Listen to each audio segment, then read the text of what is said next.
السلام علیکم ناظرین، آج کے اخبار کے ساتھ میں مولانا عبید اسی دعا سے پروگرام کا آغاز کرتے ہیں کہ اللہ رب العزت آج کے روز ہم سب کے لیے آسانیاں پیدا کرے، آمین۔ بڑھتے ہیں پروگرام کی جانب۔ وہاں خاک جشن ہو عید کا، وہاں خاک دل کے کمل کھلیں، جہاں زندگی کی ضرورتوں کا بھی حسرتوں میں شمار ہو۔ تعلیم کیا ہے؟ بنیادی ضرورت، انسان کا حق، ترقی کی ضامن، تہذیب کا حصول، کردار کا زیور، روایات کی پاسدار، اقدار کی محافظ، اشرف المخلوقات ہونے کی سبب۔ تعلیم کا حاصل کرنا اسلام میں فرض قرار ہے۔ اس سے مراد اخلاقیات، عبادات، محبت و خلوص، احسار و قربانی، خدمت خلق، وفاداری اور ہمدردی کے جذبات کو بیدار کرنا ہے۔ عصری علوم کی اپنی اہمیت ہے جسے فراموش نہیں کیا جا سکتا۔ کمپیوٹر، انجینئرنگ، وکالت، ڈاکٹری اور علم فلکیات سب دور جدید کے لازمی تقاضے ہیں۔ المختصر، تعلیم کا اولین مقصد ذہنی، جسمانی اور روحانی نشو و نما ہے۔ ایک اچھے معاشرے کی تشکیل بھی اسی کی مرہون منت ہے۔ لیکن دیکھنا یہ ہے کہ حالات حاضرہ میں تعمیر انسانی تکمیل پا رہی ہے یا نہیں۔ پیشہ تدریس آلودہ تو نہیں ہو گیا؟ اخلاق و کردار پر مارک شیٹ کو فوقیت تو حاصل نہیں؟ تعلیم صرف نوکری کا حصول تو نہیں بن گئی؟ جہاں سرداری، چودراہٹ اور جاگیرداری نظام ہے، وہاں تعلیم عام کیوں نہیں؟ کتابوں کے وزنی بیگ ذہنی اور جسمانی تھکاوٹ کا سبب کیوں ہیں؟ یہ سب کچھ اپنی جگہ۔ حالیہ دور میں تو کورونا ہی حصول علم میں رکاوٹ بن چکا ہے۔ تعلیم تو پہاڑوں سے سونا اگل سکتی ہے، چٹیل میدانوں کو جنت بنا سکتی ہے، موزور دریاؤں کے رخ بدل سکتی ہے۔ پھر کانٹے پھول کیوں نہیں بن رہے؟ مٹی سونا کیوں نہیں اگلتی؟ دلدل ہیں کھیت کیوں نہیں؟ پتھر موم کیوں نہیں ہو رہے؟ طوفانوں میں نسیم بہار کیوں نہیں؟ زہر سے تریاک کیوں نہیں بن پا رہا؟ آخر کیوں؟ ایسا کیوں نہیں ہو رہا؟ شاید شاعر بھی یہی کہنا چاہ رہا ہے کہ جہاں معصوم بچے ہوٹلوں پر کام کرتے ہوں، جہاں پر مفلسوں کے واسطے تعلیم مشکل ہو، جہاں علم و ہنر کے نام پر اونچی دکانوں میں بدیسی فکر بکتی ہو، پرایا مال ملتا ہو، وہاں کے نو نہالان وطن معمار کیا ہوں گے؟ کل ان کے ہاتھ میں اس قوم کے پتوار کیا ہوں گے؟ سوچئے ضرور۔ حاضر ہوتے ہیں ایک چھوٹے سے وقفے کے بعد، ساتھ رہیے گا۔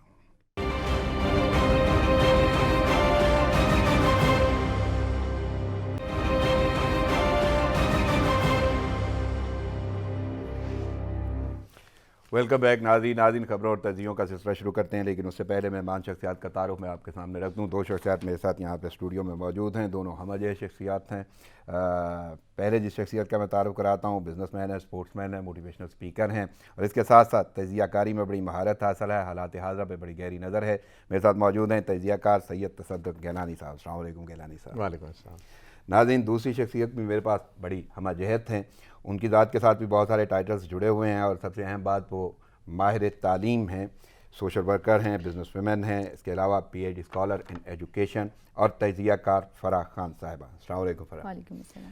دونوں شخصیات کا بہت شکریہ، میں جانتا ہوں مصروفیت کے باوجود آپ نے وقت نکالا پروگرام میں شرکت کی، تھینکس لاٹ۔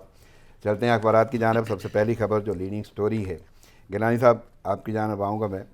وزیر اعظم نے خطاب کیا ہے، عمران خان کہتے ہیں 30 سال میں ملک کا پیسہ چوری کیا گیا، لوٹنے والوں کی اولادیں بھی جھوٹ بولتی ہیں، کبھی اسپتال جا رہے ہیں، کبھی جیل جا رہے ہیں۔ بڑا ترش لہجہ ہے وزیر اعظم کا، اور اپوزیشن کے یہ دو بڑے نام جن کو بار بار وہ مخاطب کرتے ہیں اور اسی لہجے اور انداز میں مخاطب کرتے ہیں، تو کیسے دیکھ رہے ہیں؟ کل بھی انہوں نے اسی انداز سے بولا ہے کہ پیسہ چوری ہوا ہے، اولادیں جھوٹ بول رہی ہیں، جیل جانا پڑتا ہے، یعنی سکون نہیں ہے۔ جی بالکل رانا صاحب، یہ تو ایک کہتے ہیں سن کے ہمارے اب کان پک گئے کہ 30 سال سے یا شاید اس سے زیادہ یا کم کرپشن یا لوٹ مار اس ملک میں ہے، اور ابھی بھی شاید ایسے ہی معاملات ہوں۔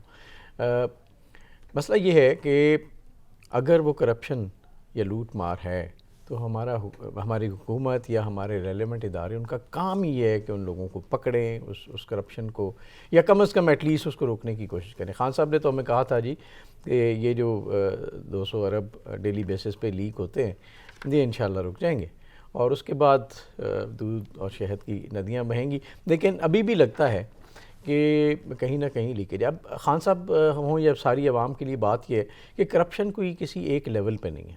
بالکل میرا خیال ہے ہمارے ملک میں نا سرایت کر گئی ہے مختلف طبقوں میں, اس طرح سے کر گئی ہے کہ کوئی بھی آپ مثال بھی لینا تو ایک عام پلمبر بھی یا عام کوئی جو ہے نا ایون آپ کسی بس پہ یا رکشے پہ سفر کریں تب بھی لگتا یہی ہے کہ وہ آپ کو نا ضرور اس کا پالا کوشش کرے گا کہ آپ کو تھوڑا سا جتنا آپ سے بینیفٹ اٹھا سکے ضرور اٹھائے.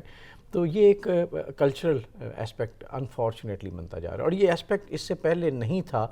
لیکن میرا خیال افغان وار کے دوران جتنا پیسہ انفلکس ہوا, ہماری تہذیب میں جو تبدیلی آئی, جو کلچر تھوڑا سا بدلا, اس نے پیسے کی اہمیت کو بڑھا دی ہے. وہ اشفاق احمد کہا کرتے تھے کہ کبھی کسی لاہور کی روڈ پہ نا ایک لمبی کالی گاڑی چمکتی ہوئی گزرتی تھی تو لوگ کھڑے ہو کے خوشی سے دیکھتے تھے, خوش ہوتے تھے. اب معاملہ یہ ہے کہ وہ اس کو دیکھتے ہیں تو ساتھ جو ہے نا جیلسی, حسد کا ایک عنصر نمایاں ہو گیا. تو ایک پیسے کی دوڑ لگ گئی ہے. ہم نے بھی اس کو کلچرلی تسلیم کر لیا ہے کہ جس کے پاس پیسہ زیادہ ہے اس کی رسپیکٹ زیادہ ہے. تو میرا خیال ہے لیڈرشپ کا کام رانا صاحب یہ ہوتا ہے کہ وہ لوگوں کی ایکسپیکٹیشنز کو رائٹ جگہ پہ لے کے آئے, وہ لوگوں کی ویلیوز کے حوالے سے ان کی رسپیکٹ کا معیار مقرر کرے. نقطہ جاننا ہے, وزیر اعظم یہ فرما رہے ہیں اور وزیر اعظم کا دوران یہ اپنی حکومت کا تقریباً 3 سال کے لگ بھگ ہو چکا, تو ابھی تک وہ لوٹا ہوا پیسہ کوئی واپس آتا ہوا نظر نہیں آیا, بلکہ بڑے دعوے بھی کیے گئے اور واضح طور پہ بولا گیا کہ کوئی اتنے 100 ارب ان پہ منہ پہ مار دیں گے, اتنے ان کے منہ پہ مار دیں گے. تو وہ نہ کسی کے منہ پہ گئے ہیں, وہ نہ نظر آئے ہیں. تو آپ کو نہیں لگتا کہ یہ باتیں کر کے کہیں نہ کہیں وزیر اعظم اپنے وعدوں کی یا اپنی کابینہ کے وعدوں کی نفی کر دیتے؟ دو قسم کی چیزیں یہاں نظر آتی ہیں. ایک تو ٹوٹل انکیپیبلٹی, انکیپیسٹی نظر آتی ہے کہ آپ 3 سال سے تقریباً 2.5 سال سے زیادہ ہو گئے ہیں آپ گورنمنٹ کے اندر ہیں, اور آپ ابھی تک اپنی بے بسی کا اظہار کر رہے ہیں کہ وہ لوگ کھا گئے ہیں, اور وہ لوگ کھا کے ہم اس کو ثابت بھی نہیں کر پا رہے کہ وہ کھا گئے ہیں واقعی. ابھی نواز شریف کا جو فیصلہ ہے اس میں بھی کرپشن کا کہیں ذکر نہیں تھا, نااہلی کا جو فیصلہ ہے. تو اس کے باوجود کہیں نہ کہیں انکیپیبلٹی ہے, وہ ہمارے سیٹ اپ کی انکیپیبلٹی ہے یا ہماری گورنمنٹ کی انکیپیبلٹی ہے, وہ اس کو بھی ثابت نہیں کر پا رہے, اور نہ ہی وہ پیسہ واپس لانا تو دور کی بات. کل چیئرمین نیب کہہ رہے تھے جی ہم نے اتنے بلین ریکور کیے, کئی 100 بلین روپیز ریکور کیے, لیکن ان میں سے کس سے ریکور کی آپ یقین کریں کہ وہ ان میں سے سیاستدان شاید کوئی بھی نہ ہو. تو کہیں نہ لگتا یہ ہے کہ ہم ایک پولیٹیکل گیم سٹیج کا حصہ بن گئے ہیں جس میں بلیم گیم زیادہ ہیں.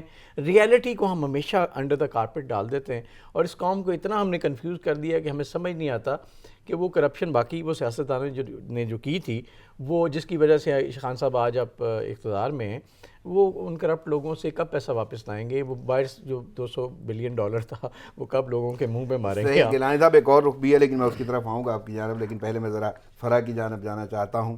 فرا, کورونا کی جو اس وقت صورتحال ہے پاکستان میں بلکہ پوری دنیا میں, وہ بڑی عجیب ہے, اور پاکستان میں دوبارہ یہ تیسری لہر جو آئی ہے اس میں بھی تقریباً 3449 نئے کیسز ہیں اور 40 اموات ہو چکی ہیں.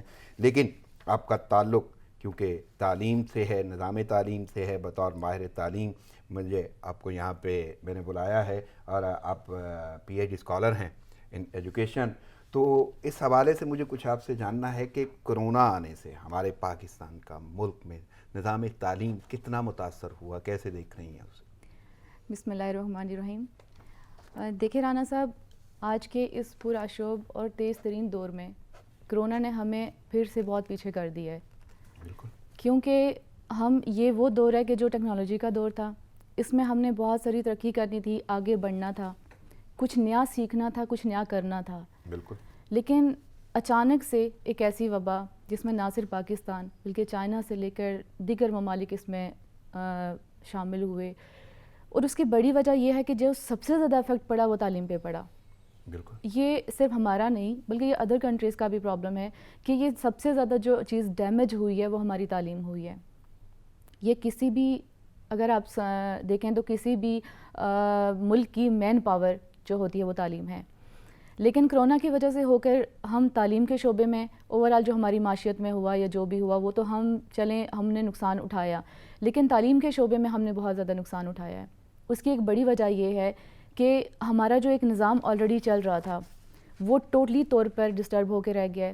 اب اس کو واپس سنبھالنے میں بہت وقت لگے گا, بہت وقت درکار ہے اس کو سنبھالنے میں. اس ٹائم جو موجودہ صورتحال ابھی جو کرونا کی چل رہی ہے اس میں اگر آپ دیکھیں, جہاں تک مجھے لگتا ہے کہ اگر تعلیم آپ کے ملک کی ایک مین پاور ہے تو اس کے اوپر جتنا وقت ہمارا کرونا کا گزر چکا ہے اس میں ابھی تک کچھ نہ کچھ کام ہو جانا چاہیے تھا, لیکن بہتری ہو جانی چاہیے تھی. لیکن میں بہت افسوس کے ساتھ کہوں گی کہ ہماری حکومت اس کے اوپر سیریس نہیں لگ رہی. اس کی مین وجہ یہ ہے کہ شاید 2022 میں کرونا سٹارٹ ہوا ہے, 2021 سٹارٹ ہو گیا ہے. اس 1.5 سال کے عرصے میں تقریباً ابھی ہمیں ایسی کچھ پالیسیز بنا لینی چاہیے تھی یا ایسی کوئی صورتحال پیدا کر لینی چاہیے تھی کہ جسے ہمیں یہ لگتا تھا کہ ہم چلے اس نقصان کو پورا تو نہیں کر سکتے لیکن ساتھ ساتھ ہم اس کو لے کے چلیں. صحیح. یعنی آپ کو یہ لگتا ہے کہ حکومتی اقدامات جو ہیں وہ ویسے نہیں ہیں جیسے ہونے چاہیے تھے اور مزید اس میں بہتری ہونی چاہیے, بالکل بہتری ہو سکتی تھی, اور نظام اچھا خاصا متاثر ہو گیا, بہت بے حد نظام متاثر ہوا ہے. کیونکہ دیکھیں اس میں تعلیم اگر آپ دیکھیں کہ ہم آلریڈی ایک ایسے جو جدید ٹیکنالوجی کے دور میں ہم لوگ جا رہے ہیں ابھی آگے, اس میں ہمیں آگے بڑھنے کی ضرورت تھی جبکہ ہم بہت پیچھے جا چکے ہیں. لیکن اس کا حل نکالا جا سکتا تھا, اس کا حل ابھی بھی نکالا جا سکتا ہے, لیکن اس کے اوپر کچھ پالیسیز چاہیے جو کہ شاید ابھی تک بن جانی چاہیے تھی. نہیں, آپ کو کوئی ایسا فقدان نظر آ رہا ہے کہ وہ پالیسیز بنائی نہیں گئیں یا حکومت کی جانب سے کوئی نااہلی نظر آتی ہے کہ کام ہو ہی نہیں رہا؟ دیکھیں اگر دونوں طرف دیکھا جائے تو حکومت کی طرف سے بھی بہت نااہلی دیکھی گئی ہے تعلیم کے شعبے میں. جو انہوں نے یہ آپ بیٹھ کے اگر صرف یہ کہیں کہ ہر ایک 1 منتھ کے بعد کہ جی لاک ڈاؤن ہو گیا ہے, ٹھیک ہے, 2 منتھس 1 منتھس کے لیے اسکولس اور کالجز بند ہو چکے ہیں, تو آئی ڈونٹ نو کہ یہ کسی بھی چیز کا یہ حل ہے. صحیح. جبکہ آپ کو پتہ ہے کہ ایک وبا ہمارے ملک کے اوپر آ چکی ہے, اس سے لڑنا ہے. آئی ڈونٹ نو کہ وہ کب تک چلنی ہے ہمارے ساتھ, آگے وہ کب تک رہنی ہے ہمارے ساتھ, تو ہم اس کا بیٹھ کے انتظار نہیں کر سکتے کہ یہ ختم ہوگی دن ہم نے اپنی تعلیم کے شعبے کو آگے بڑھانا ہے. ہو چکا ہے اس میں کوئی نہ کوئی اسٹریٹجی بن جانی چاہیے, کوئی ایسا کام ہونا چاہیے تھا. میں مزید اسی حوالے سے آپ سے سوال کروں گا, لیکن میں ذرا رخ کرتا ہوں اب گیلانی صاحب کا. گیلانی صاحب, سیاست کی بات ہو رہی تھی, میں نے بولا تھا کہ کچھ اور پہلو بھی ہیں وزیر اعظم کی تقریر کے, اور انہوں نے کہا ہے کہ زراعت ملک کا مستقبل ہے, سوچ بدلیں, نیا پاکستان بن جائے گا. 3 سال بعد وزیر اعظم کہہ رہے ہیں جو تبدیلی کے نام پہ ہیں, تبدیلی سرکار ہے. تو آپ کو کیا لگتا ہے کہ ان 2.5-3 سالوں میں کسی کو سوچ نہیں بدلی, اب بھی انہیں یہی تلقین کرنی پڑ رہی ہے, اور کیا وہ پارٹی تحریک انصاف جو تبدیلی کے نام پہ آئی اس نے کچھ کیا ایسا کہ کسی کی سوچ بدلی جائے؟ بڑا اچھا سوال ہے رانا صاحب. بات یہ ہے کہ تبدیلی, جیسے وزیر اعظم کہتے تھے نا کہ اوپر سے تبدیلی کا عمل یا کرپشن سے چھٹکارے کا عمل شروع ہوتا ہے اور اس کے بعد نیچے آٹومیٹکلی چیزیں ایڈجسٹ ہوتی چلی جاتی ہیں. اگر آج بھی 3 سال کے بعد وزیر اعظم کو وہی ایک گیان دینا ہے لوگوں کو کہ آپ بدل جائیں, تو میرا خیال ہے کہ تھوڑی سی مایوسی سمجھنے ہمارے اندر ضرور آتی ہے کہ آپ نے اس ملک کی جو تقدیر ہے اس کو بدلنے کے لیے ایک اسٹریٹجی بنائی ہوگی, اور اس اسٹریٹجی کو آپ نے مختلف شعبوں میں امپلیمنٹ کرنا تھا. وہ اگر نہیں ہوئی اور ہمارا پولیٹیکل کلچر بھی, ہمارا جنرل کلچر بھی, کرپشن کا کلچر بھی اگر ویسے ہی چل رہا ہے تو بہت انفارچونیٹ ہے. نہیں, میرا سوال تو یہ ہے کہ وہ اس کام کا ہونا نہ ہونا ایک الگ میٹر ہے, وہ کارکردگی ہے, کوئی ان کی ایبیلٹی ہے, کابینہ کے کام ہیں, اس پہ میں نہیں جا رہا. مجھے تو اس پہ بات کرنی ہے. سلوگن تھا تبدیلی آ نہیں رہی, تبدیلی آ گئی ہے, اور ابھی اگر یہ کہنا پڑ رہا ہے کہ سوچ بدلیں, نیا پاکستان بن جائے گا, تو وہ اس وقت بھی یہی نعرہ تو لگ سکتا ہے. جی بالکل لگ سکتا تھا, بلکہ اس وقت کہتے تو زیادہ اچھا لگتا کہ جی سوچ بدلنی ہے اور اس کے لیے ہم آپ کو ایسے ایک گائیڈ لائن دیں گے. نہیں ہوا. دوسری بات وزیر اعظم نے جو کی نا ایگریکلچر کے حوالے سے, رانا صاحب بدقسمتی یہ ہے کہ ایون ہماری جو ایگریکلچرل پروڈکشن ہے نا وہ کم ہو رہی ہے انفارچونیٹلی. اس دفعہ لگتا یہ ہے کہ آپ کو گندم بھی امپورٹ کرنی پڑے گی, آپ کو چینی بھی امپورٹ کرنی پڑے گی, آپ کو شاید کپاس کے حوالے سے بھی بہت سارے چیلنجز آئیں. تو اگر زرعی پیداوار ہماری کم ہوئی ہے تو اس سے اکانومی جو ہماری پہلے ٹرموائل کا شکار ہے وہ بہت زیادہ مشکل میں نظر آئے گی. اور ملک بھی اگر زرعی ہو, اور ملک بھی زرعی ہے. تو میں یہ سمجھتا تھا, بلکہ کبھی ایک وقت تھا کہ میں لوگوں سے کہا کرتا تھا کہ دیکھیں ہم ایک زرعی ملک ہیں, ہمیں جنگی بنیادوں پہ ایسے ایک منصوبے بنانے چاہیے ایگریکلچرل ڈیولپمنٹ کے. اس میں طریقہ کار یہ ہو کہ آپ اپنے ریجن میں, مڈل ایسٹ ہے, سارک ہے, اس کے علاوہ یورپ امریکہ میں آپ دیکھیں کون سی ایسی ایگریکلچرل پروڈکٹس ہیں جو آپ یہاں پہ بہتر طریقے سے اگا کے وہاں ایکسپورٹ کر سکتے ہیں. رانا صاحب آج سے چند سالوں بعد 10 سال کہہ لیں 8 سال کہہ لیں آپ کو دنیا بھر میں ایک غذائی قلت کا ایک چیلنج نظر آئے گا جو ابھی آنا شروع ہو گیا ہے. اس میں بہت ساری وجوہات ہیں. اس میں ہمارے جیسے ملکوں کے لیے ایک اپرچونٹی ہے لیکن اس کے لیے کوئی کام تو کیا جائے نا. آپ دیکھیں کیا ضرورت ہے, ہم نے کس سیکٹر میں کن لوگوں کو انگیج کرنا ہے, کتنا پیسہ انویسٹ کرنا ہے, کون سی لینڈ ہے جس کو ہم نے دوبارہ سے ایگریکلچر کے قابل بنانا ہے اور ان ایکسپورٹس کو اگلے 5-10 سال میں ہم نے امپروو کرنا ہے. وزیر اعظم کا اگر خطاب اور ریئیکشن تو آتا ہے تو اپوزیشن کی جانب سے ریئیکشن بھی آیا. اور احسن اقبال نے سوال کیا ہے کہ 3 سال میں آپ کی کیا کارکردگی ہے. ساتھ میں وہ کہتے ہیں پرانے منصوبوں پر تختیاں لگا کر کریڈٹ لیا جاتا ہے کیونکہ انہوں نے افتتاح کیا ہے یونیورسٹی کے کیمپ کا اور کیمپس کا, اور اسی طرح وہ تقریب تھی. تو آپ کو کیا لگتا ہے اپوزیشن یہ جو کہہ رہی ہے احسن اقبال کے پرانے منصوبوں پر تختیاں لگا کر کریڈٹ لیا جاتا ہے, واقعی ایسا ہے؟ رانا صاحب دیکھیں پہلے وزیر اعظم یہ کہا کرتے تھے کہ صرف یہ جو سڑکیں بنا رہے ہیں اور جنگلہ بسیں بنا رہے ہیں اس سے قومیں ترقی نہیں کرتی, ایجوکیشن اور ہیلتھ پہ آپ کو زیادہ سپینڈ کرنے کی ضرورت ہے. ابھی آپ کے سامنے ڈاکٹر صاحب نے کہا کہ ایجوکیشن سیکٹر بھی نگلیکٹڈ ہے, ہیلتھ کے حالات آپ کو ویسے ہی پتہ ہیں. تو اس کا مطلب ہے کہ نہ ہم نے ادھر کوئی انویسٹ کیا نہ ہم نے وہاں کوئی انویسٹ کیا, اور الٹیمیٹلی آ کے پھر وہی پشاور کا بی آر ٹی اور اسی طرح کی ابھی ہاؤسنگ اسکیم انہی طرف آپ آ رہے ہیں. تو بیسیکلی آپ غور کریں تو پچھلے دور میں بے تحاشا کرپشن کے الزامات بھی لگے, اس کے باوجود چند آپ کو اچھے انفراسٹرکچر کے پروجیکٹس نظر آئے. لاہور گیرنگ روڈ لے لیں, ریلوے کے پروجیکٹس لے لیں, موٹر ویز آلموسٹ سکھر سے کے قریب پہنچ گئی ہیں.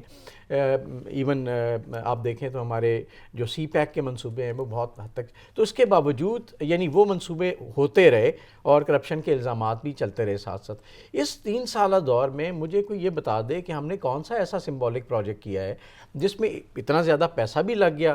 ٹیکسوں کے حالات تو آپ کو پتہ ہی ہے کہ ہمارے کیا حالات ہو گئے ہیں, اتنی زیادہ انکم بھی گورنمنٹ کو چاہیے, تو پیسہ جاتا کدھر ہے, وہ لگتا کہاں پہ ہے, یہ عوام ضرور اس بارے میں پوچھنا نہیں. تو اس کا مطلب ہے پھر وہ صحیح سوال کر رہے ہیں 3 سال میں آپ کی کیا کارکردگی کیا کیا. میں یہی کہہ رہا ہوں نا کوئی ایسے 2-4 منصوبے بتا دیں جس میں 3 سال میں انہوں نے کہا جی ہم نے اتنا پیسہ لگایا ہے اور اس پہ یہ اب آگے جا کے ہمیں تو بتائیں یا نہ بتائیں, اپوزیشن کو ضرور بتائیں, ضرور انہوں نے تو اس کو استعمال کرنا ہے. صحیح. فرا آپ کی جانب آتا ہوں میں. کرونا کے حوالے سے بات ہو رہی ہے اور اسپیشلی تعلیم کے نظام تعلیم پر, اور آپ نے ابھی بتایا مجھے کہ ہمیں جدت کی طرف جانا تھا, جدید تعلیم کی طرف جانا تھا, اور واقعی جس دور میں 21ویں صدی جا رہی ہے تو اس حوالے سے اگر ہم وہاں پہ نہیں جا رہے, ڈیولپنگ کنٹری ہے, وبائی مرض کا سامنا ہو گیا بلکہ مہلک مرض کا سامنا کرنا پڑ گیا اور تعلیم متاثر ہو گئی, تو اس حالیہ صورتحال میں قوم کے معماروں کو کہاں دیکھ رہی ہیں آپ, اسٹوڈنٹس کو کہاں دیکھ رہی ہیں, ان کا مستقبل کیسا دیکھ رہی ہیں؟ دیکھیں رانا صاحب, اس کے اوپر جیسے میں نے پہلے بھی بات کی ہے کہ تعلیم کسی بھی ملک کی مین پاور ہے. آپ اس کو اگنور نہیں کر سکتے, آپ اس کے اوپر اس کو سیکنڈ آپشن نہیں رکھ سکتے. یہ اگر دیکھا جائے تو ہماری مختلف چیزوں کے ساتھ یہ ہماری فرسٹ پرائرٹی ہے, یہ ہماری فرسٹ آپشن ہے. یہ وہ چیز ہے کہ جو ہمارے ہم نے جب اپنے آنے والے نوجوانوں کو تیار کرنا ہے تو ڈیفینیٹلی اس کی جو مین چیز ہے وہ تعلیم ہے, تعلیم سے ہی ہم نے تیار کرنا ہے. لیکن اگر ہم ابھی ریسنٹلی اپنی حکومت کی کارکردگی جو دیکھیں, میں یہ بھی نہیں کہوں گی کہ سارے کچھ ہم نے حکومت کے اوپر ہی ڈالنا ہے, کچھ ہماری بھی ذمہ داریاں تھیں, کچھ ہمارے بھی فرائض تھے. لیکن اس لاک ڈاؤن کے دوران میں شاید ہر انسان نے اپنے فرائض کو پورا کرنے کی کوشش نہیں کی ہے. اس کی ایک مین ریزن یہ ہے کہ میں نے جیسے ادر کنٹریز میں دیکھا ہے کہ یہ وبا صرف ایک پاکستان میں نہیں ہے بلکہ اس نے پوری دنیا کو اپنی لپیٹ میں لی ہے.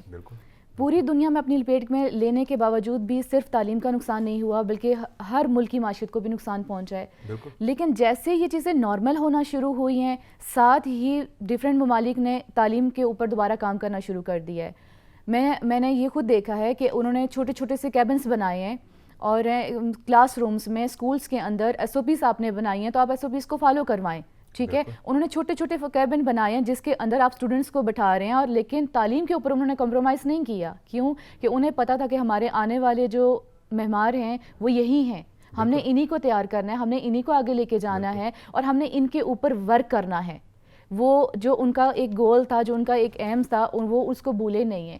ہمارا پرابلم یہ ہے کہ ہم مہنگائی کے ٹاپک سے ہی نکل نہیں پا رہے, ہم مہنگائی کے پرابلم سے ہی نکل نہیں پا رہے, لیکن جس کی وجہ سے ہو کہ ہم یہ سمجھتے ہیں کہ پہلے ہم نے مہنگائی کو کنٹرول کرنا ہے, یا پھر یہ کہ ہم نے پہلے مہنگائی کے اوپر بات کرنی ہے یا اس کے اوپر کام کرنا ہے, دین ہم نے تعلیم کو دیکھنا ہے. جب کہ اگر مہنگائی کا ایشو چل رہا ہے تو وہ بھی تعلیم سے ہی حل ہو سکتا ہے. میرا ایک سوال ہے, ضمن سوال ہے, جس طرح آپ بات کر رہی ہیں کہ اس کے بارے میں کام نہیں ہوا. اب دو تین چیزیں ہیں. پہلی بات, جس طرح آپ نے احساس ذمہ داری کا بات کیا کہ باقی ممالک میں یہ صورتحال کا سامنا کرنا پڑا تو انہوں نے احساس کیا اور اس کے بعد اس پہ کام کرنا شروع کر دیا. کیا احساس ذمہ داری نظر نہیں آ رہا, یا کوئی اسٹریٹجی کا فقدان ہے, یا کوئی انفراسٹرکچر فیسلٹیز, کیا چیز آپ کو نظر آتی ہے کہ جس کی وجہ سے یہ نہیں ہوا؟ دیکھیں رانا صاحب, آپ نے قوم کے معماروں کی بات کی تو میں آپ کو ایک چھوٹی سی ایگزامپل دوں گی کہ کسی بھی چیز کو تیار کرنے کے لیے پریکٹیکل بہت ضروری ہوتا ہے. آپ جیسے ابھی ریسنٹلی ہمارے یہاں ہوا کہ بہت سارے بچوں کو بغیر ایگزام کے ہی پاس کر دیا گیا. ٹھیک ہے, حکومت کی کوئی مجبوری ہوگی, کوئی ایک ان کی پالیسی ہوگی, لیکن ایک انجینئرس ہیں جنہوں نے ہماری بلڈنگز تیار کرنی ہیں, جنہوں نے کوئی پروجیکٹس تیار کرنے ہیں, ٹھیک ہے, اور کچھ جو ڈاکٹرز ہیں جو کہ آپ پریکٹیکل کیے بنا آپ ڈاکٹر نہیں بن سکتے, آپ پریکٹیکلی طور پر آپ انجینئر نہیں بن سکتے جب کہ آپ چیزوں کو اپنے ہاتھوں سے یا خود نہیں دیکھیں گے. آپ گھر بیٹھ کے آن لائن, ابھی ہماری جو تعلیم کا نظام جو چل رہا ہے, آن لائن سسٹم چل رہا ہے, مجھے لگتا ہے کہ یہ ہماری آن لائن تعلیم جو ہے وہ ہماری کمی کو پورا نہیں کر سکتی. اس کی جو مین وجہ یہ ہے کہ وہ ہماری صلاحیتوں کو ڈیمیج کر رہی ہے. ہمارے آنے والے جو مہمان, ہمارے آنے والے جو جنریشن ہے, ان کی صلاحیتیں ڈیمیج ہوتی جا رہی ہیں. وہ جو پریکٹیکلی کرنا چاہ رہے تھے یا وہ جو پریکٹیکلی کر کے دکھا سکتے تھے, وہ چیزیں آئی ڈونٹ نو کہ آپ گھر کے ایک روم میں بیٹھ کے آن لائن تعلیم دے کر یا لے کر آپ وہ چیز سیکھ سکتے ہیں. تو آنے والے وقت میں اگر یہی صورتحال رہی تو مجھے تو اپنے قوم کے مہمانوں کا مستقبل جو ہے نا, کیا لگتا ہے کہ حکومت میں کیپیسٹی نہیں ہے, یا کوئی ایٹیٹیوڈ لیتھارجک ہے, کوئی بے حسی کا مظاہرہ ہو رہا ہے؟ سر میں آپ کی جو یہ سیکنڈ ورڈ ہے کہ بے حسی کا مظاہرہ ہی ہو رہا ہے, کیونکہ دنیا میں کوئی ایسا کام نہیں ہے جس کا حل نہیں ہے. بالکل, ایسا کوئی کام نہیں ہے دنیا میں جس کا آپ کی کابینہ ہے, اس کے اوپر آپ ایسے لوگوں کو شامل کریں جو اس کے اوپر تعلیم کے اوپر جو پوری ہماری دنیا بھری پڑی ہے الحمدللہ, تو آپ ایسے لوگوں کو بٹھائیں نا کہ جو تعلیم کے بارے میں سیریس ہیں. صرف یہ بیٹھ کے آرڈر جاری کر دینا جی کہ 2 مہینے کے لیے سکولز بند ہو چکے ہیں اور SOPs جاری ہو چکی ہیں, بچے گھر بیٹھ جائیں, تو آئی تھنک سو کہ ہم 1.5 سال سے یہ چیزیں دیکھتے آ رہے ہیں. اب اس کا حل نکلنا چاہیے نا. صحیح, یعنی اس میں کوئی شک نہیں ہے کہ کہیں نہ کہیں ایسے ہے کہ جہاں اسٹریٹجی کا فقدان ہے وہاں پہ ٹیم ورک بھی نہیں ہے, اور وہ کام ویسے نہیں ہو رہا, اور بے کا مظاہرہ ہے. چلیں لیٹس سی کہ بہتری آئے اس میں. گیلانی صاحب, آپ کی جانب آتا ہوں, میں جانتا ہوں آپ بزنس مین ہیں اور بزنس کے حوالے سے بہت ساری انفارمیشن بھی آپ نے ناظرین کو پاس آن کی ہے, لیکن بڑی اہم خبر لیڈنگ سٹوری ہے. IMF کی شرط 140 ارب کی ٹیکس چھوٹ ختم, صدارتی آرڈیننس جاری. بجلی صارفین پر 150 ارب کا اضافی بوجھ ڈالنے کا فیصلہ, وفاقی کابینہ سے آرڈیننس منظور. حکومت کو 1.40 روپے فی یونٹ تک سرچارجز لگانے کا اختیار ہوگا, اور اس میں 80 سے 85 ٹیکس استثنا ختم. ریئل اسٹیٹ, انویسٹمنٹ ٹرسٹ, فلاحی ادارے, مزاربہ کمپنیاں, ہاؤسنگ منصوبے, تیل و گیس, IT services, computer software, یعنی یہ تمام کی تمام چیزیں اس میں شامل ہیں, مینوفیکچرنگ بھی شامل ہے. تو کیسے دیکھ رہے ہیں یہ IMF کی شرط 140 ارب کی ٹیکس چھوٹ؟ رانا صاحب, IMF کے بارے میں ہم پہلے بھی سنتے چلے آ رہے ہیں کہ وہ بیسیکلی ان کا جو طریقہ کار ہے وہ یہ ہے کہ گورنمنٹس کوئی سبسڈی نہ دیں اپنے عوام کو, اور اپنے خرچے مختلف طریقوں سے پورے کریں. اس وجہ سے کوئی لاسز ہمارے جو گورنمنٹ کے ہیں یا جو ڈیفیسٹ ہے وہ کم ہو. مسئلہ یہ ہے کہ پاکستان ایک غریب ملک ہے, ابھی تک غریب ہے انفارچونیٹلی, اللہ آگے رحم کرے. پرابلم یہ ہے کہ آپ کو دینا پڑتا ہے سبسڈی. اب آپ اگر بجلی مہنگی پروڈیوس کر رہے ہیں اور آپ کو عوام نہیں افورڈ کرتے تو آپ ان کو بجلی دینا بند تو نہیں کر سکتے نا. اس کے علاوہ اس سے بھی آن ٹاپ آف اٹ کہ آپ مہنگائی کی باقی جو ضروریات زندگی کی چیزیں ہیں وہ بھی اب عام آدمی کی پہنچ سے دور ہیں. بیسک تو IMF کو تو اس کا اندازہ نہیں ہے, وہ تو ظاہر ہے یا شاید ان کے ایجنڈے میں شامل ہو یہ چیزیں, لیکن گورنمنٹ کو لوکلی دیکھنا پڑتا ہے کہ ہمیں کہاں پہ چیلنجز ہیں, ہم نے کس طرح سے ان کو مینیج کرنا ہے. اب اگر آپ اپنی پروڈکشن کاسٹ کو بڑھا دیں گے جو پہلے ہی زیادہ ہے، انرجی کرائسس آپ کے پاس رہا ہے، ساری انڈسٹری آپ کی اٹھ کے بنگلہ دیش چلی گئی یا مختلف ملکوں میں چلی گئی، اس کے بعد اگر آپ اپنی پروڈکشن کاسٹ میں بجلی یا بنیادی انرجی کو بڑھا دیں گے تو آپ کیسے کمپیٹ کریں گے انٹرنیشنل مارکیٹ میں؟ اگر آپ کمپیٹ نہیں کریں گے تو کیسے سارے مبادلہ آئے گا باہر سے؟ صرف پاکستانی جو باہر رہتے ہیں وہی بیچتے رہیں گے؟ کیا یہی ایک ہمارے پاس ذریعہ ہے؟ تو میرا خیال ہے کہ بے شک آئی ایم ایف کی بہت ساری شرائط ہوں، لیکن ہمیں یہ دیکھنا چاہیے کہ ہم نے اپنے ملک کا جو اکانومی ہے ان کو کس ڈائریکشن میں لے کے جانا ہے۔ ہمارا پرابلم ایون ہم کہتے ہیں جی بہت فرق پڑا ورلڈ اکانومی میں بھی اور ہماری اکانومی میں بھی یہ کووڈ کی صورتحال کی وجہ سے۔ میرا یہ خیال ہے کہ ہم اس سے پہلے بھی ماشاءاللہ ایسے ہی تھے، ہم نے کوئی خاص اسٹریٹجی نہیں بنائی اپنی اکانومی کو بوسٹ کرنے میں، جو کوئی کہتا چلا آ رہا ہے ہم کرتے چلے جا رہے ہیں۔ اب مجھے بتائیں کہ اگر آپ ایکسپورٹس اپنی نہیں بڑھا سکتے، اور ایکسپورٹس آلموسٹ کم ہوئی ہیں، آگے جا کے اور کم ہو رہی ہیں انفارچونیٹلی، اور امپورٹس بڑھ رہی ہیں، وہ جو ڈیفیسٹ مینیج ہم نے کیا تھا وہ دوبارہ سے گڑبڑ ہو رہا ہے۔ اس کے بعد آپ سوچیں مینیج کر لیا تھا کسی حد تک، ظاہر ہے اس میں کووڈ کی وجہ سے جو باقی ہمارے ہمسایہ ملک ہیں انڈیا اور بنگلہ دیش، وہ بھی ذرا پروڈکشن ان کی کم تھی تو چیزیں بہتر ہو گئی تھیں، لیکن اب جا کے دوبارہ جب نارملائز ہونا شروع ہوا ہے تو ہم وہیں اپنی جگہ پہ آ گئے۔ تو اس کا مطلب یہ ہے کہ اگر آپ ان سیکٹرز میں بھی گورنمنٹ کی طرف سے کوئی ریلیف نہیں دیں گے تو آپ کبھی بھی انٹرنیشنل مارکیٹ کو کمپیٹ نہیں کر سکتے، اور آپ کا جو سرمایہ کار ہے بہت ٹیلنٹڈ ہمارے پاس گارمنٹس انڈسٹری ہے، ہماری سیالکوٹ میں بہت ساری انڈسٹریز ہیں، اسی طرح فیصل آباد کے ہمارے پورے ملک میں کراچی میں جو انڈسٹریلسٹ ہیں وہ تو اور تڑپیں گے کہ وہ کس طرح سے اتنی مہنگی چیز پروڈیوس کر کے اس کے بعد ہمارا ایکسپورٹ کنٹرول اتنا ویک ہے کہ دنیا میں یہ جب وہ چیز پہنچتی ہے لوگ کہتے ہیں یار یہ کیا بھیج دیا۔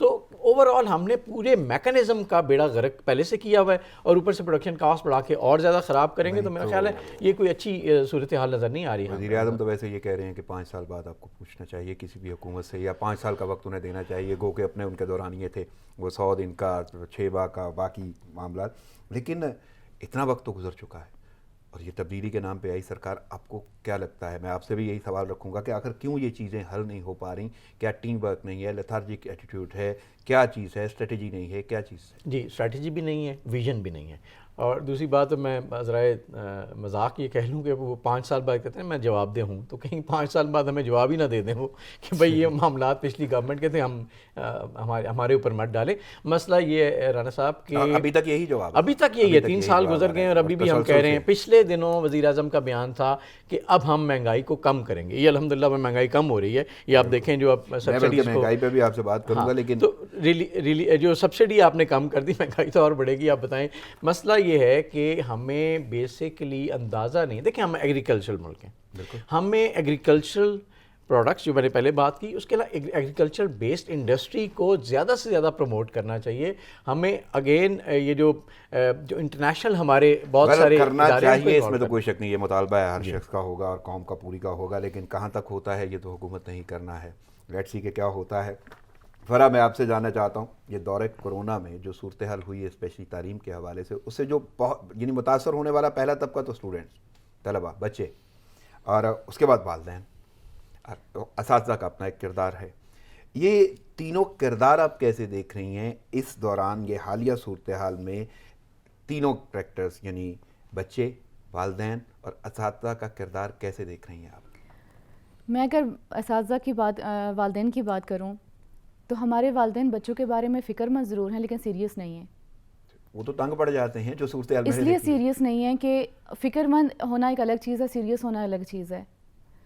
اس میں پرابلم یہ ہے کہ آپ شاید وہ اپنی اس چیز کو انہوں نے ساری ذمہ داریاں یا تو حکومت پہ ڈالی ہوئی یا اسکول والوں پہ ڈالی ہوئی ہیں کہ یہ ہماری ذمہ داری نہیں تھی، کیونکہ اچانک سے ہوا نا، یا تو یہ ازل سے چلتا آ رہا ہوتا کہ یہ نظام ہوتا، بچے گھر پہ ہوتے، یہ سارا سسٹم ہوتا تو والدین یوز ٹو ہوتے۔ اب یہ اچانک سے ہوا، اب والدین یوز ٹو نہیں ہیں، جبکہ وہ اپنی ذمہ داری کو قبول کرنے کے لیے تیار ہی نہیں ہے۔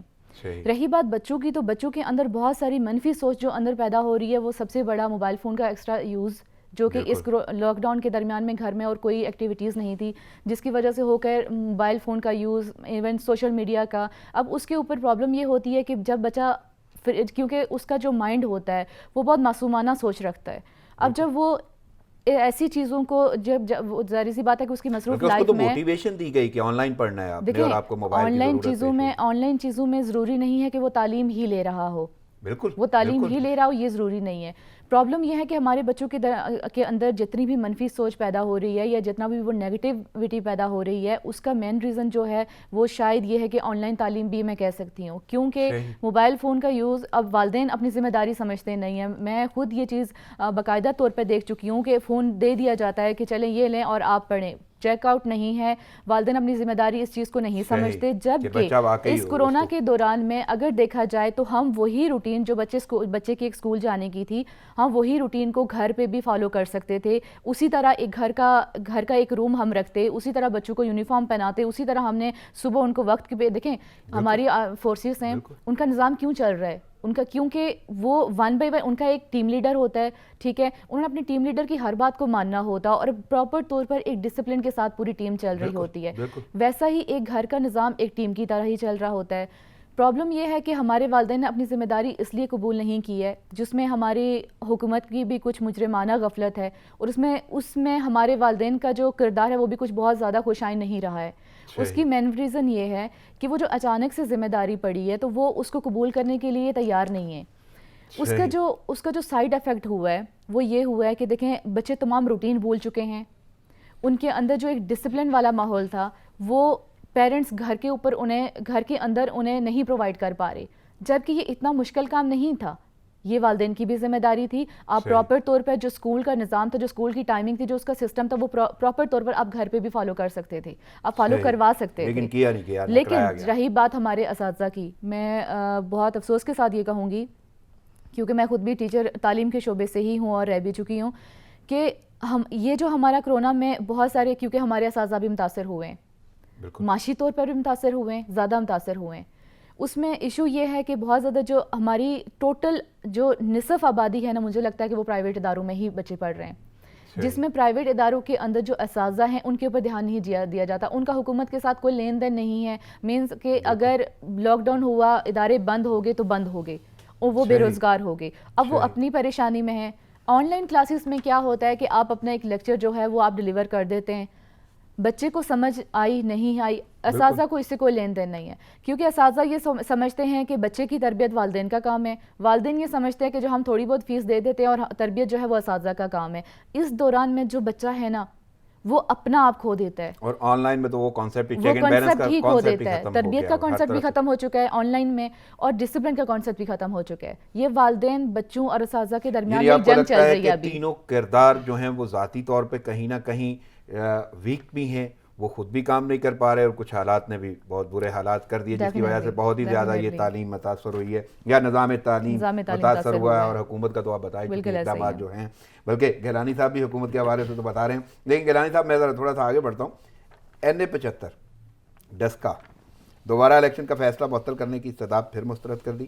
جسٹس عمر عطا بندیال نے ریمارکس دیے کہ متعدد پولنگ اسٹیشنز پر فائرنگ ہوئی, 20 پریزائڈنگ آفیسر جہاں سے لاپتہ ہوئے وہاں فائرنگ کا کوئی واقعہ نہیں ہوا. اور واقعی یہ ایک بڑی عجیب سی بات ہے. مخصوص یعنی وہ ضمنی انتخابات ہوئے, مخصوص حلقے تھے, ایک حلقہ تھا, پوری انتظامیہ تھی, پورا صوبہ تھا, وفاق تھا, اور یہ ساری کی ساری صورتحال کا سامنا کرنا پڑا اور کالعدم ہو گیا یہ پورا الیکشن. تو اب یہ کیسے دیکھنا ہے؟ اور بار بار استدعا کی جاتی ہے وہ معطلی کو ختم کرنے کے لیے, لیکن وہ معطل ہے اور ریزن بھی واضح ہے. تو کہاں دیکھ رہے ہیں حکومت کی کارکردگی اس حوالے سے بھی؟ یہ ڈسکا جو ہے نا ایک سمبل بن گیا ہے اس ضمنی الیکشن کے دوران ارریگولیرٹیز کا. یعنی ایک تو جیسے آپ نے کہا کہ فائرنگ اور امن و امان سے جڑے ہوئے واقعات, اور پولیس آپ کو وہاں کہیں نظر نہیں آتی. دوسری ارریگولیرٹیز الیکشن کمیشن کے حوالے سے, کہ الیکشن کمیشن کہتا ہے وہ 20 لوگوں کا ہمیں پتہ نہیں چلا وہ گئے کدھر, اور صبح سارے اچانک اپیئر ہو گئے. یہ ایک بڑا عجیب و غریب ایک تاثر ہے, جو شاید پہلے بھی یہ معاملات ہوتے ہیں لیکن اس خوبصورتی سے کبھی نہیں ہوئے. تو ایک بڑا سمبولک یہ کیس بنا ہے. میرا خیال ہے اس کا بڑا سمبولک فیصلہ بھی آنا چاہیے تاکہ ایک وہ آ تعین گیا، ہو راستے بلکہ کا. وہ آ گیا، فیصلہ تو آ گیا کل عدم. ہاں لیکن وہ کل عدم تو ہوئے ہیں، لیکن اب چیلنج یہ کیا جا رہا ہے کہ کل عدم نہ کیا جائے. وہ لیکن ابھی تک وہ مسترد ہی ہوتا جی ہاں ہوا نظر آ مسترد رہا ہو رہا ہے، لیکن کہا یہ جا رہا ہے ججز کی طرف سے بھی ایسے ریمارکس سننے میں ملے ہیں کہ اس کو ہم مزید ہیئرنگ کرتے ہیں اور پھر دیکھتے ہیں کہ اس کو کیسے کرنا ہے. کیونکہ ایک طرف یہ بھی کہتے ہیں کہ پولیس کی ریگولیرٹی یا اس کی مسائل کی وجہ سے پورا الیکشن تو کل عدم نہیں قرار دیا جا سکتا، اور دوسری طرف ظاہر ہے بہت سارے اور معاملات ہیں. تو کافی کمپلیکیٹڈ ویل ایکسپوزڈ ایشو ہے، اور اس میں میرا خیال ہے ایسی چیز ہونی چاہیے کہ ایک راہ متعین کرے گوئنگ فارورڈ مستقبل کے لیے کہ الیکشن کون کرے گا اس فیصلے میں آنی چاہیے. اور اس فیصلے سے الیکشن کمیشن بھی پابند ہو، گورنمنٹ بھی پابند ہو کہ الیکشنز کو مستقبل میں کس طریقے سے یعنی ہونا ایسے ہی چاہیے. جی صحیح. میرے پاس وقت بہت محدود ہے فرح، میں صرف آخری کمنٹس چاہوں گا، اور وہ کمنٹس اسی حوالے سے ہیں. بطور ماہر تعلیم آپ سے یہ میں پوچھنا چاہتا ہوں کہ حالیہ صورتحال آپ نے بتا دی بڑی ورسٹ ہے، مہلک بیماری کا سامنا ہے ہمیں. اس کے بعد ہمارے حالات، ڈیولپنگ کنٹریز، حکومت کے اپنے رویے ہیں، عوام کے اپنے رویے ہیں. تو یہ ساری کی ساری صورتحال میں آپ کیا مشورہ دیں گی یہ نظام تعلیم کے حوالے سے؟ سر اگر دیکھا جائے تو انسان کے انسان ہونے کی جو سب سے بڑی وجہ ہے وہ تعلیم ہی ہے. بالکل، تعلیم سے ہی پہچان ہوتی ہے. بالکل. اور اسلام میں حلال اور حرام کے اوپر اس لیے بھی زور دیا جاتا ہے کہ جو حرام چیز ہے وہ ہمارے اندر سے منفی سوچ جو مثبت سوچ ہوتی ہے وہ ختم کر دیتی ہے، اور ہمارے اندر جو منفی سوچ ہے، نیگیٹیوٹی جو ہے وہ جنم لیتی ہے. صحیح. جس کی وجہ سے ہو کر اگر دیکھا جائے تو ان تمام چیزوں کا جو ایک ہی حل ہے وہ تعلیم ہے. تعلیم کے اوپر نئی پالیسیز بنانا ہے. جو ہمارا کریکولم ابھی چل رہا ہے اس میں کچھ چینجنگ کی ضرورت ہے، جو کہ ہمارے آنے والی جنریشن میں کم سے کم اتنا تو ہے کہ ان کو حلال اور حرام کی پہچان ہو سکے. دوسری بات یہ کہ ابھی جتنا بھی یہ ہمارا نظام ابھی چل رہا ہے، یہ کرونا کے درمیان میں جو ابھی ہوا یا جو ہو رہا ہے، اس کے اوپر صرف یہ بیٹھ کے اگر ہم تعلیم کے اوپر بات کریں تو صرف ہم نے حکومت کو نہیں دیکھنا. یہ انڈیویجلی ہر فرد کا کام ہے. یہ ہر فرد کا یہ فرض بنتا ہے کہ وہ اس میں آگے بڑھے، اس میں کوئی نہ کوئی اپنا عمل دخل کرے، اور اس میں کوئی نہ کوئی اپنا حصہ ڈالے.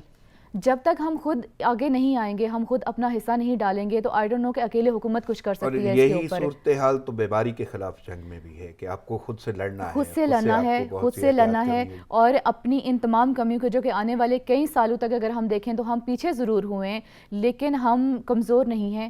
ہم اس چیز کو کور کر سکتے ہیں، بہت اچھی طرح کور کر سکتے ہیں، اور انشاءاللہ بہت جلدی کور کر سکتے ہیں. صحیح. گیلانی صاحب وقت محدود ہے لیکن ایک دو باتیں میں ضرور جاننا چاہوں گا. مہنگائی کے حوالے سے ہائی وولٹیج جھٹکا لگنے والا ہے. بجلی کی قیمت میں 65 پیسے فی یونٹ اضافے کی درخواست ہے. اس کے علاوہ اشیاء ضروریہ جو ہیں، اشیاء خورونوش، وہ پھر مہنگی ہو گئی ہیں. ہفتے کی جو رپورٹ آتی ہے اس میں اچھی خاصی مہنگائی نظر آتی ہے. تو کیسے دیکھ رہے ہیں یہ صورتحال؟ رانا صاحب جیسے ہم پہلے بھی کہتے رہے کہ انرجی پرائسز بڑھانے سے انڈائریکٹلی ہر چیز بڑھتی ہے. دوسری بات یہ ہے کہ حکومت کو صرف اشیاء خورد و نوش ہی نظر آتی ہیں. یار کھانے کا حق تو دے دو ظالموں لوگوں کو. آپ اس پریویلیج کلاس کو کیوں نہیں ایڈریس کرنے کے قابل جو بے تحاشا پیسہ رکھ کے آپ گاڑیاں دیکھ لیں ہماری سڑکوں پہ، مطلب آپ کو اندازہ ہوگا کہ ہم کس قسم پارکنگ اور گاڑیوں کی ٹائپس دیکھیں ان کے، تو ملینز کی کارز لوگ لے کے پھر رہے ہوتے ہیں. مسئلہ یہ ہے کہ اس پریویلیج کلاس سے آپ کب اس قابل ہوں گے کہ ایک رائٹ اماؤنٹ آف ٹیکس اپنی اکانومی میں انسرٹ کریں. غریب آدمی کا کب تک ہم خون چوسیں گے؟ یہ اس گورنمنٹ کی نہیں، ہر گورنمنٹ کی بات میں کر رہا ہوں. تاکہ اب غریب آدمی، یہ ابھی بات کری تھی تھوڑی بہت فی جو پرائیویٹ ادارے، میرے خیال تھوڑی بہت نہیں ہے، بہت فی ہے پرائیویٹ اداروں کو ملتی ہے. اس میں ان کا بھی قصور نہیں ہے، انہوں نے بلڈنگ سے کرائے دینے. تو میرے خیال ایک اسٹریٹجی یہ ہونی چاہیے کہ اگر اسکول نہیں کھلنے تو پابند کریں جو لینڈ لارڈز ہیں کہ وہ رینٹ اس کا کم کریں یا نہ لیں اس دوران کسی حد تک، تاکہ یہ بوجھ انڈائریکٹلی جو عوام پہ، جو پیرنٹس پہ پڑتا ہے وہ نہ پڑے. یعنی آپ گھروں میں بیٹھ کے آن لائن کلاسز بھی لے رہے ہیں، پریکٹیکلز بھی جیسے آپ نے کہا ہم مس کر رہے ہیں، اس ایجوکیشن کا وہ معیار بھی نہیں آپ پرووائڈ کر رہے. جو خاص طور پہ ماں ہے وہ بیچاری تو پاگل ہوئی ہوتی ہے، اس نے گھر کے کام بھی دیکھنے ہیں، ساتھ بچوں کو بھی دیکھنا ہے، اور وہ ایک نئی مصیبت پڑ گئی. تو اب یہ سارا کچھ اس کو تھوڑا سا ریلیف بھی تو دے نا. کہیں کوئی اسٹریٹجی نہیں ہے، نہ تعلیم کے معاملے میں نہ ان چیزوں کے معاملے میں. اور الٹیمیٹلی بڑا آسان ہے رانا صاحب، آپ کو جاتے ہوئے آپ کی جیب میں سے پرس نکال لی گورنمنٹ اور کہہ رہی یہ پیسے میں نے لے لیے، باقی 2-4 دانے آپ رکھ لیں. یہ اس طرح سے نہیں چلتا. آپ کو ایک middle class, lower middle class غریب آدمی کو ریلیف دینا پڑتا ہے. یہ پہلے آپ نے سبسڈیز اب ختم کر رہے ہیں، اس کے اوپر سے اشیاء خرد و نوش کی قیمتیں، مطلب کچھ تو خیال کریں. اور کتنا مطلب کیا کریں گے کہ آپ لنگر خانوں پہ سب کے لے کے آئیں گے کہ آپ نے لنگر خانے بنا دیے ہیں، گھروں سے اٹھے اور لنگر خانے سے جا کے لنگر لیں. مطلب یہ تو نہ کریں نا. صاحب کی قلت کے بعد مجھے اجازت لینا ہوگی. آپ کی آمد کا شکریہ. فرح خان آپ کی آمد کا شکریہ. ناظرین پروگرام کا وقت ختم ہوا چاہتا ہے، مجھے اجازت دیجیے. دعاؤں میں یاد رکھیے گا. اللہ نگہبان.